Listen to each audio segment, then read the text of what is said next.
on the tide.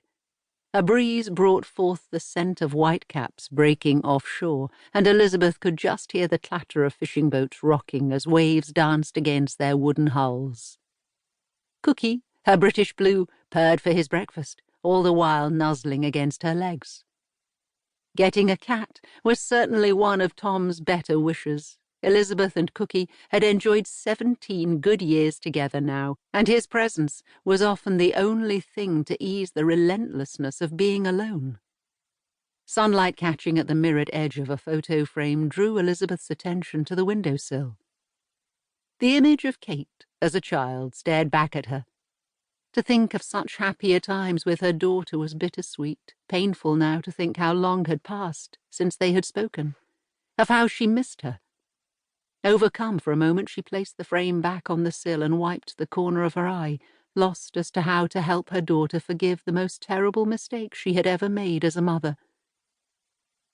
"I suppose you're hungry, aren't you?"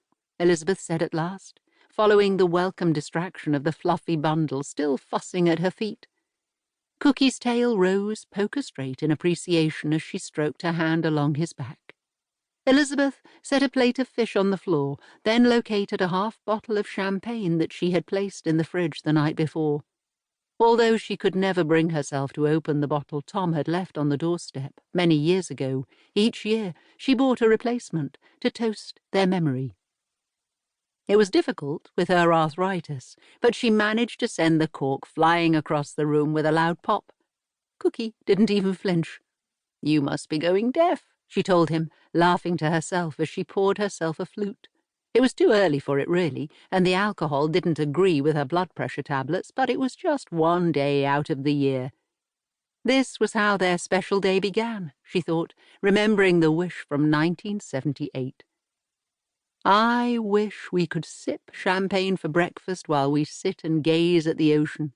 Each year she tried to realize Tom's wishes in whatever way she could, but every year she was reminded that some were more easily fulfilled than others.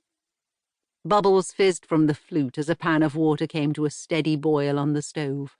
Soon enough she had prepared a plate of poached eggs on toast. Stooping to retrieve a small wicker basket from the cupboard alongside the fireplace, she set it down on the table, along with her breakfast. As she took her seat, an old Elvis Presley LP began to play, a scratchy version of a song she loved, one she only ever listened to on this day. "Ah, yes," she said aloud, fingering through the little blue slips of paper in the basket, until she came across one she liked. This was a good idea, wasn't it? On the little note it read, 1993. I wish that you would read my diary so that you would know every day of this year I was thinking about you. That diary was still in the cupboard along with the unopened champagne, delivered in 1978 along with that year's wish. True to his word, every daily entry was about how he had been thinking of her. 48 more wishes remained in that basket, each one a testament to something they had missed, to a part of their lives they hadn't really shared. After reading his diary, she had wanted to find him and tell him what a mistake it was that they weren't together, but the reality of their lives had stopped her, for it wouldn't have been fair. Knowing that he was married and that technically so was she, meant that for them to be together was impossible. Still, the thought of everything they had missed out on, coupled with the strength of his commitment to honor his promise each year, was difficult to digest.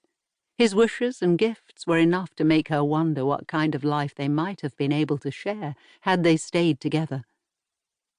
Tom had been her first love, her only love, and a man she could never forget.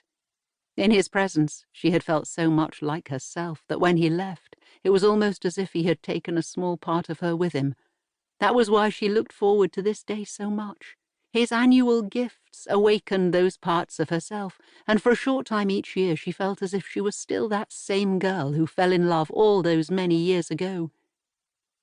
Pushing her empty plate aside, she stood up, her head light with bubbles and excitement. Cookie returned to his favoured spot, a small basket in one of the windows where he could, should the mood take him, imagine a hunt of the local gulls without having to move too far. For now, he seemed content to have a good wash and settle in for a rest.